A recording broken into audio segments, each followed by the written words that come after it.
akayimba Lydia Jasmine yawandiika her verses nange ne mpandiika ezange. Where from Mbarara nga yali eno twakolera eno management yange erina production studio this side ze Makindi eyo. So twakolera eyo, then video yakolebwa, that is Adrian Paul, still around in the city. Yeah. The pictures, the videos. Yeah, it was nice. It was nice. Yeah. So, challenge chize wafuna mukola akayimba kasawasawa ne Jasmine ali eri olusolire n'emirimu egitwala kuba. Ndowooza challenge teyandibadde amaanyi okukwatagana timeline z'abayimba, osanga leero ali free nga goli busy, then wobadde busy ate n'abeera free, so nekisigala nga kyeyongerayo mu maaso nnyo nsigamu postponing. Actually the most of projects ezibadde zisuffering bwezityo n'endala zikyali mu studio naye nga lwakuba abayimba abamu babeera busy naki, naye nga with time zijja kuba zifuluma. Jasmine yewandiikira yes. temwalina producer ali awo ayagamba kambala obagiganyigamu this is suitable. Yo gwenkugambye oyo manager wange bamwita manager Bruno, ye proprietor wa Alpha Music record label. Abasinga mugimanyi yeteyo okukola music eveeyo mu region yaffe, Alpha Music Entertainment. He's a good producer as well as a good mentor, a good guide, akuguidinga nagamba nedda kino si kirungi, n'oluusi n'akuwandiikira n'okwenagamba n'ateekayo. He's a man of different talents, so tusiimira ddala.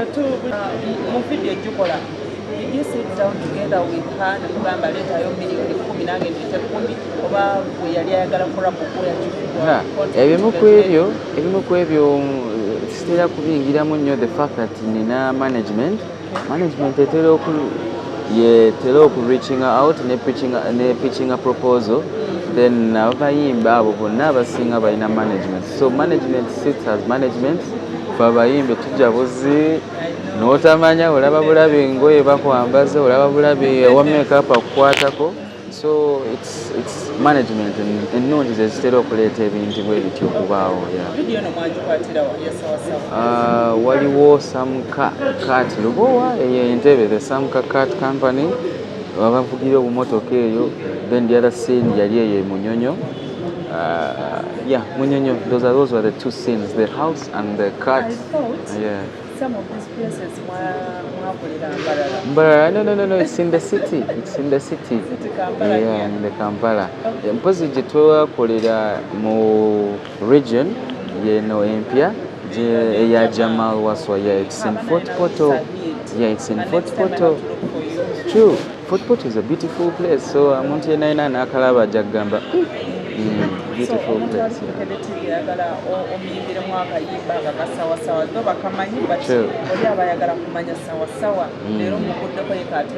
Okay. Supernova, baby come and light the fire, for your lover no retire, my one and only lover, chikwe nkuyita nantamekwa, oli kamenyo bingwa, tolinda lavu nekoga, banange cyane cyo iwo kanaboreza nori komugati na bata izina kankwetekeza umwiza iwe weza baby wendi gwempita lavu meti nsaba tukadiwe fembi nachiro mwano yo sawa ayinza okulowooza omulayo ono bamuyita ayimba obuyimba bw'obulisiro like abuyimba bungi ono gayani Gloria Nachi Kenneth. Kenneth musajja muyimbi ono, by the way. Among the celebrities here in Kampala, lwaki wasaze okusooka kugamba nti kankole ne Jasmine mu bakyala? Bakyala nasooka kukola ne Zafaran ono wa Swans Avenue, yes. Wali akayimba bakayita Enafuya. It was still in the same year last year. Naye it's also good. Did well. Nesa wasawa te yaja ne Sama with some vibe. Yaja mukadde akatifu nga tulina show eyaffe yasookera ddala mu University in nejiwa momentum ennungi ne collaboration. Kyali kintu kali kaseera kalungi. Yes, so Lydia Jasmine is not the first, but she has been she has gotten that blessing. Yajja n'ogw'omukisa ya. Among the ladies, I know like Wesumba, like Uganda, Mwekola Nona Kayinga, Jakubai class. Abali already established tulinawo Nwaji, tulinawo Barema, Bachoze, Nwa Juliana, bonna bayimba. Yeah, it's we are oba olaba mbu oli ku gradual process ak'okukola ate oba olina okugendera mu mitendera toyinza kubuuka out of the blue right about now n'okola ne Diamond oba okitegera olina kugenda mpola step by step so that naye wootuukirako eyo level naye nga wulira energy gyozze nayo ndowooza byebyo Should people expect Lydia Jasmine? Yeah, Lydia Jasmine is going to be around. And other artists? Yeah, all our collaborations, Reggie, Zafarani, Rickman, Manrik, nabatasobodde kujja wano leero n'abamu be tutandika kureleasinga ennyimba bali abamu be tulina ennyimba nazo naye nga tezinaba kufuluma, so we are hoping to have a big number ne region nange tulina okwegaba. We need to tap in each one's market.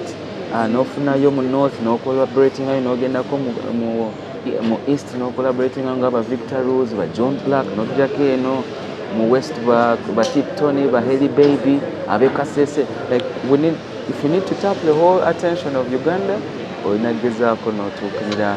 This music industry etambula bulungi nga wakatandika olina management. What if ofuse kagamba boss oba gwe ng'oli famous? There are many people who are of the talent okwemalirira.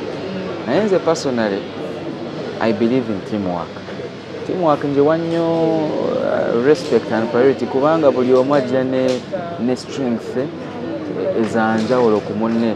Nze mmanyi nakuyimba nakuyiya muto nakubeera presentable mbeere smart interviews ngezo nzituukeko gwe mulimu gwange to maintain the brand image n'okugikuza.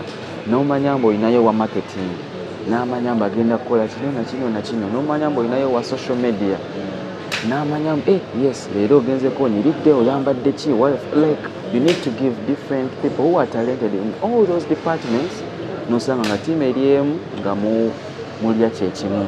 On that same note, I could say one whole rabbit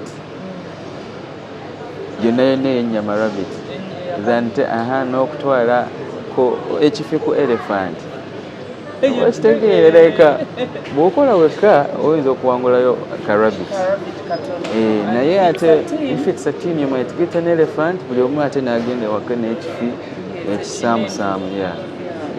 Nja okwongera okubasiima n'okubasaba mbu 22 nga ogw'omunaana mujje mumpagire T4 Kakoba Boy era akirabyeko leero. Noonyayeko ku Momo ticketing, tulinako tickets ku Momo ticket.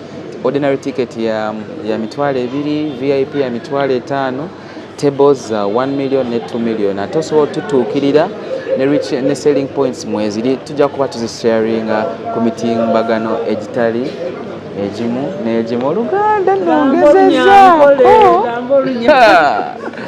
Yes, ebirabiro nabibiri byokwa munaana nyenja kubirusiya batayi bitabakurikiza olulimi olulino n'engamba ninyonjera kubirusiya ngu mwije 22 byokwa munaana tubaase ku celebrating a Tipo live in concert omulingo gw'omutaano kandi n'okubawahereza omukolo gw'ekitiinisa wija physically na nawe abatabaasa kwija you can support spiritually. Thank you so much. Yes. Global buses behireyo kutambuza abantu bitu abakwenda ku Rugombo n'enjo Rwenzooba, that is up country.